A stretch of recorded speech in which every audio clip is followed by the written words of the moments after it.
Hello, my friends, and welcome to a brand new episode of Discourse in Magic. We are back after a little bit of a break for first November and December, the holiday seasons, and then January, February, and now March away doing some fun stuff. I am back and really excited to be here. So in this episode, we're going to talk about 4 different things. Number 1, we're going to talk about what it's been like to lecture. Maybe you've always wanted to lecture. Maybe you've just wanted to see me lecture. Maybe you want to know a little bit more about the lecturing scene. We're going to talk a little bit about that because I went on my very first lecture tour. Number 2, we're going to talk about touring. I went on my very first performing tour and I've got a couple of spots left across Canada and a couple of lecture spots too. So we'll talk about that as well and what being on tour is like. Number 3, we're going to talk about conventions. I have been at 2 incredible conventions so far this year and I love magic conventions. They're my favorite place to be and I want to go to a couple more this year too. So if you've got one that you'd love to see me at, let me know. And there's a chance that I might be there. And then number 3, we're going to talk about your magic business and what you can do to grow it during this here, potentially the slowest time of year for you. Let's dive in.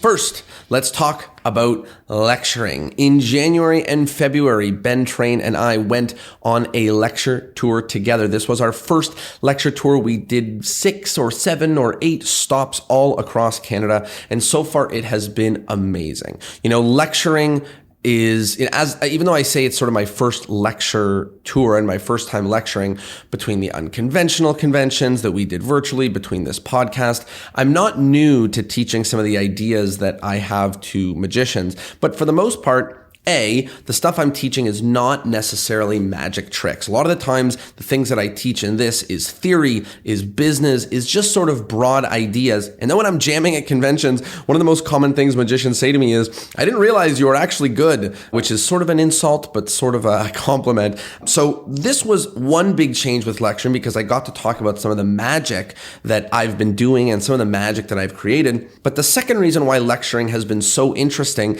is because usually when I'm talking like this, I can't see the look on your face. So if I say a good idea, I don't know. If I say a bad idea, I don't know. But while lecturing, it really is fulfilling because you get the opportunity to see what people are thinking about the magic and you see what resonates with people and what they really like. So it was really quite fulfilling to be able to teach some of the stuff that I teach, some things that I've talked about here on the podcast, like business and theory and things like that, but also some things like straight tricks. And it's nice to be able to watch magicians actually enjoy stuff and, you know, people get moved to go and start taking action and learning the moves and tricks and bits that you've been doing for a long time. So it was a ton of fun. And I want to use this opportunity first to just thank all the magicians that came out to say hello. Many people are listening to this podcast now because we met on the lecture tour, but many people on the lecture tour came to say hello and that they've been listening to this for years. So thank you all so much. But what do I have to say about lecturing? Well, first, it is a ton of fun.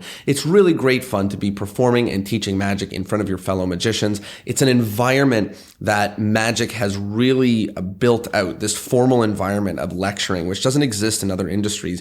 And it's a wonderful environment to be in. It's very supportive. People get a chance to see your ideas, ask questions, interact with you. We always like to go hang out before and after the lectures. And, you know, it's nice. I put together a little set of lecture notes, and a couple of you have asked me where you can buy them. You can't. The only way you can buy the lecture notes is after a lecture. And the reason why is because it's more of a memory of the lecture than it is my notes for you to go and run with the ideas. Yes, they're good tricks and tools and sleights and stuff like that, but really it's there as a memory of the lecture. So lecturing has been a ton of fun because I got to meet a ton of magicians. I love the format of a lecture. You gather with a bunch of magicians, you get to perform, you get to answer questions, you get to teach. That's my favorite thing. You know, I love performing for lay people, but when I get to perform for magicians, I perform and then I teach it. And what I say at conventions and what I say when I'm lecturing is I do a trick and sometimes people don't know how it works. And I say, by the way,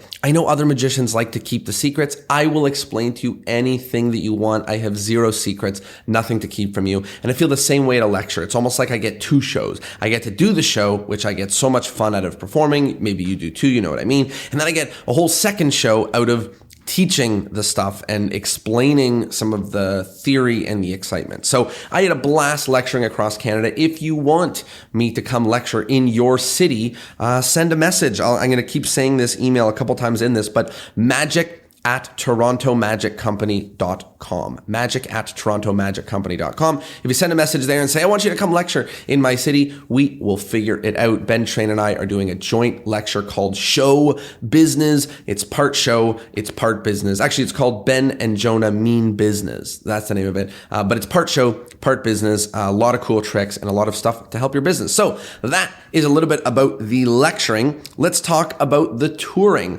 One thing that Ben and I did is every city that we went to lecture in, we also tried to put on and produce a show in. So we did a bunch of cities across Canada, and we still have left, by the way, Calgary, Edmonton, and Winnipeg that we are doing lectures and also shows in. So if you live in one of those cities, please send me a message. Let me know. Would love to see you at the lecture and would love to see you at the show as well. But again, this is a great feeling to go and connect with all the magicians, share some magic, and then say, by the way, I'm going to be doing this trick tomorrow night at the show. And it's nice, when you see something in a lecture, you don't know if it's real. You don't know if it's if it really works for real people, if they really like it. But when you do the show the next night, the magicians come out, they get to see what it looks like for real audiences. And that is a pleasure. It's a pleasure to be on tour in conjunction with lecturing. But just performing on tour has been incredible. Usually Ben and I produce shows in the same 3, 5, 6 spaces around Toronto, which means it feels very similar to us. It's different audiences, but it feels very similar. But going on tour to these cities, number one, it is really awesome to be performing in different spaces. We were in theaters of 100, 200, even like 700 or 800 people, which are gorgeous spaces to be performing in. And to be honest, is a nice change of pace. I've performed for hundreds before, but every time you do it, it feels a little bit different than when you're performing for 50 or 70 or 200. And it certainly feels different than performing for hundreds at a corporate event versus hundreds of people that came to see you. That's one reason why it's sort of special and different. But the second reason is Ben and I were on tour to a lot of small towns. And when you go to small towns to perform magic, a lot of the times they don't get those types of entertainment coming into town. So it's really quite a nice feeling because first of all, they are so grateful that we're there in town on tour. People are incredibly grateful that you're there to spend time with them. Number one. Number two, I know this sounds silly, but I'm going to say it anyways. You kind of feel like a celebrity. They watched our Penn and Teller Fool Us clips and they're like, oh my gosh, I can't believe you're here. Obviously, I'm not a celebrity, So it's very fun to go to these towns because people are, again, really grateful. You go out afterwards, you're like, hey, let's go for drinks, let's go for food. And they are like over the moon that you're going to go spend time with them because you're the talent. But again, the reason why I want to go to these cities in the first place is to meet new people and have a good time. That's the second reason. And the third reason why it's such a good time to go on tour is because it really changes the feeling for you about what going on tour is. And I'll explain what I mean. I used to feel like only big, huge names go on tour. Only the biggest names go on tour, like the Illusionists and the Champions of Magic and stuff like that. And I realized that to go on tour, all you have to do is rent out a theater and start selling tickets. And then you too are as big of a name as someone to go on tour. So if you want to go on tour, I have 2 bits of advice for you. The first bit of advice is just do it. Rent a small theater. There's theaters of 100 seats or 50 seats or 200 seats. Start there, rent out a theater space and learn to sell tickets. You can try by posting in Facebook groups. You can try by getting loud around the area, maybe online in different places. You can run ads, Google ads or Facebook ads. Learn what it's like to produce a show.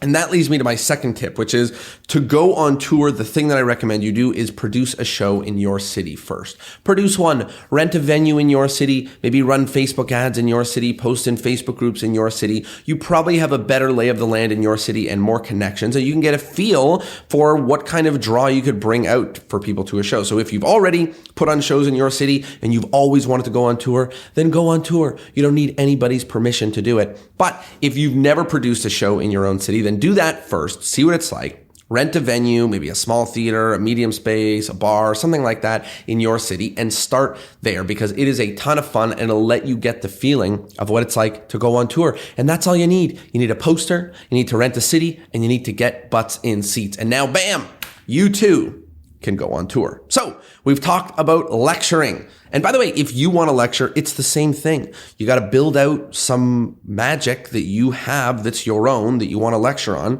You need to make a couple of pages, like a PDF or two, about what the lecture's all about, and then message clubs that you want to go lecture at, and they are grateful to have people come to town, especially if you're good. So a lot of these things I used to put on a pedestal, like lecturing, oh my gosh, only the best magicians ever lecture. Well, they became really good at lecturing, probably by lecturing, the same way that you got good at performing. And same thing about producing shows and going on tour. If you want to do it, just try it. There's no level that you need to be. You are probably good enough, and if not, you will get good enough. And again, go to a small town, rent a small theater. The people are going to be grateful that you came to town to put on a show. You're going to get to feel like $1 million because you get to be on tour and get to meet a bunch of wonderful people who want to meet you. So we talked about lecturing, we talked about touring. Let's talk about magic conventions. So far this year, I have been to 2 magic conventions. I went to Magifest and I went to Blackpool, and I'm going to talk about them both.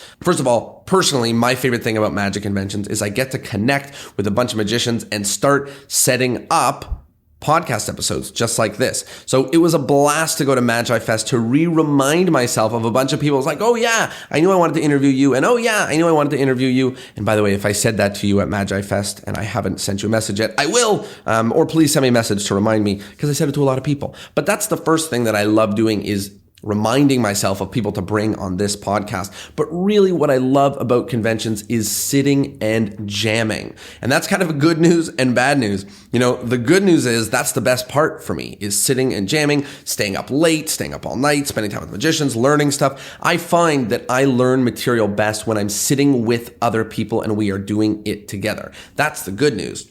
The bad news is, because of that, a lot of people that put together conventions spend a lot of time putting together a convention, putting the best names on the lineup, and I almost attend nothing. And it's not because I don't love those magicians. It's not because I don't love their material. It's because I don't really learn best sitting in a lecture, especially not in a giant multi-100 person lecture. It's just not the way that I consume information the best. And that's the best part about a convention. There's lots to it. There's lectures, there's shows, there's often dealers' rooms, there's jamming. And for me, it's about the dealers' rooms, it's about the jamming, and it's about the shows. Maybe if there's 7, 8, 9 lectures, I'll attend 1 or 2 for people that I'm really, really, really curious about. But for the most part, I love the shows because I'm a performer and I love to see that. And I love the dealer's room because that's where new and fancy and cool stuff is living. And then most importantly, I love the jammings and meeting wonderful people and being out eating pizza at 2:00 in the morning. That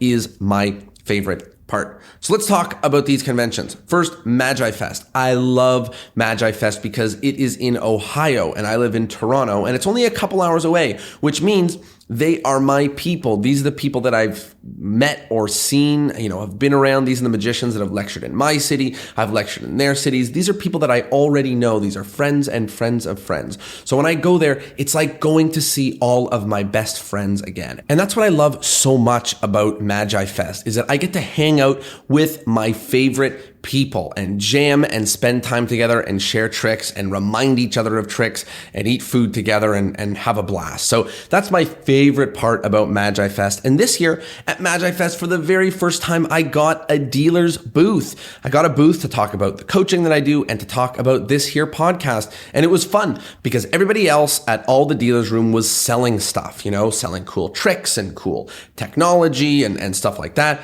And then for me, because only certain people are accepted into the mastermind to work together, I wasn't selling anything. I had a giant sign that said free magic business advice, and I was just helping people with their business. And anybody that wanted to work together, we set up a call at some point in the future. But for the most part, I just got to teach people business stuff, which is like my favorite thing in the world, to help people learn about where to get leads from and how much to charge and what to say on the sales call and how to follow up and what kind of software to use and who to hire and things like that. So it was so much fun. And aside from the fact that I got a chance to meet great people, now work with a couple of people who I met there. But here's the thing that was really exciting for me is the magicians that I got to teach business to that were between the ages of like 13 and 20.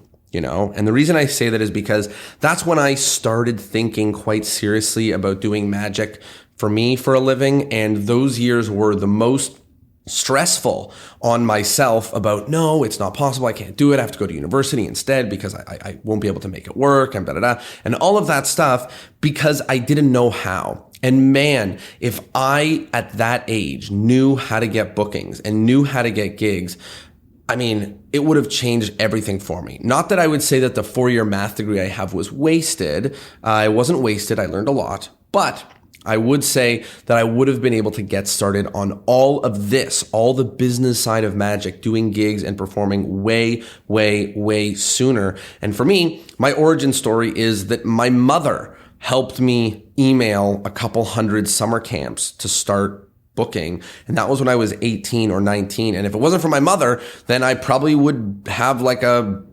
math job somewhere. So I had a mother who's quite business savvy and she's amazing, but maybe your mother's not business savvy. So this was the highlight for me of the convention, was meeting magicians, sharing business information, and most importantly, helping the magicians that are like 12 to 20 better understand what they can do to start putting things in place to get their business going and growing. And in general, what I love to do at conventions is go to the like teen area and the teen table and blow their mind and teach them everything. Like I said, whenever I do magic at conventions, I know a lot of magicians like to keep the secrets and I'm not going to tell you, you should wonder or something like that. Not me. I do magic. I'm like, if anybody wants to learn anything, I will teach you absolutely everything. This is my favorite part of a convention. So that was Magifest, my absolute convention highlight of the year. It's going to be hard to top that, but I went to Blackpool, and that was my very first time at Blackpool Magic Convention, and I have so much to say about it. First of all, that city is revolting. Oh my goodness, that is a terrible city. The city of Blackpool is a nightmare. And by the way, if you live in Blackpool, I'm not sorry, okay? You know, it's not a great city. But the UK is wonderful. I got a chance to go to London afterwards, see Darren Brown's show, which was a blast. But back to the convention. I had such a good time at Blackpool Convention. I had such a good time meeting and hanging out with the magicians there. I'm going to tell you the good news and I'm going to tell you the bad news.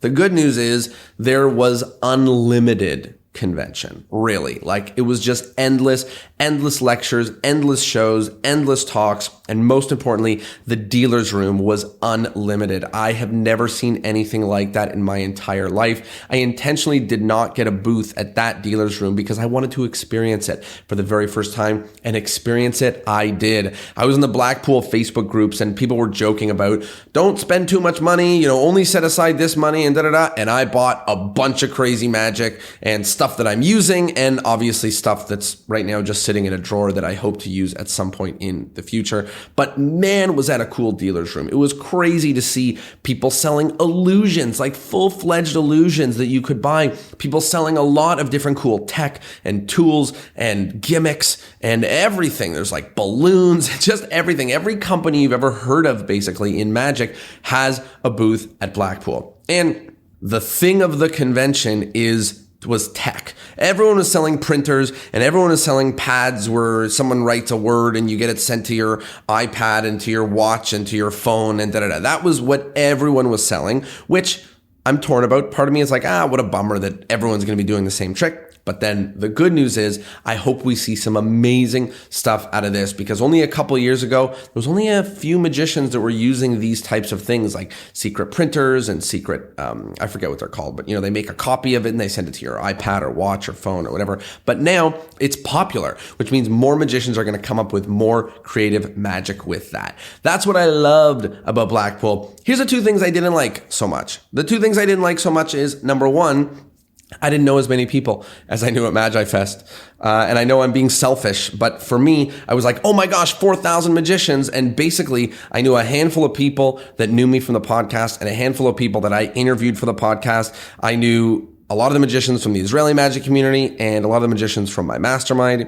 And that was about it, which for 4,000 magicians felt like less than I would have suspected. So it was great because I got to meet a ton of new people. But for me, in general, conventions are a place where I get to see my old friends, the people that I haven't seen in forever, that I haven't seen in a year since the last time that I was at that convention. So I loved Blackpool, but given how far away it is from here, I may not be back every year like I am for other conventions. So that's my first gripe. That's a personal gripe. And my second gripe which may be impossible to handle. But my favorite part, or my favorite conventions in the past, like Buffalo 52 and Magifest and Michigan Magic Convention or something, I forget what it's called, is that they generally take place in one hotel.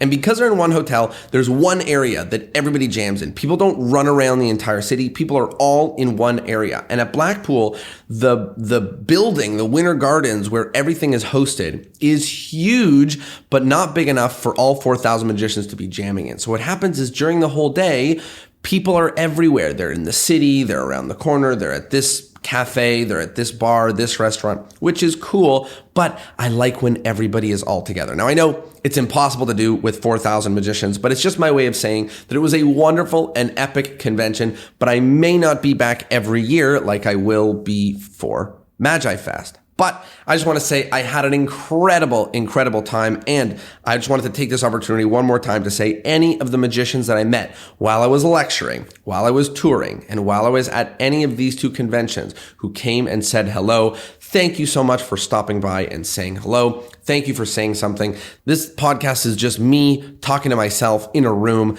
and I get some data as to the number of downloads there are, but unless you share it on your story or send me a message or say something, I have no idea who out there is listening to it and if people like things and what they like and what they don't like. The only numbers I get is the number of downloads for an episode. So I don't really know what people enjoy unless you tell me that you enjoy it. So thank you for coming, meeting me, saying hello. It means the world. And to be 100% honest with you, you coming to say hello with me and me meeting so many of you in the last couple of months is why I'm back recording more podcast episodes. So we talked about lecturing, we talked about touring, we talked about conventions. The last thing I want to talk about is this, the mastermind. As some of you know, I run the six-figure mastermind, helping magicians scale to six figures and beyond. And this is a calling. If you are currently making at least $3,000 a month, more or less, or I can re-articulate this as at least $25,000 a year in your magic business, and you want to scale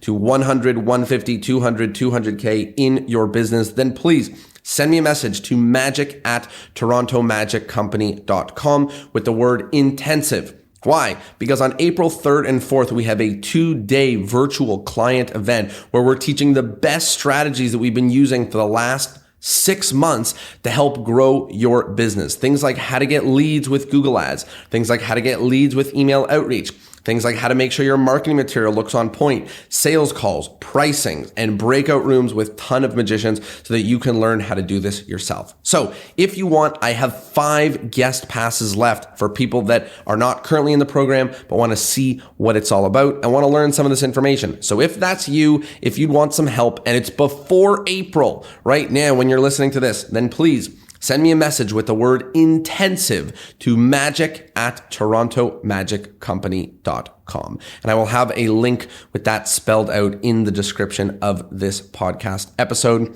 And that is it.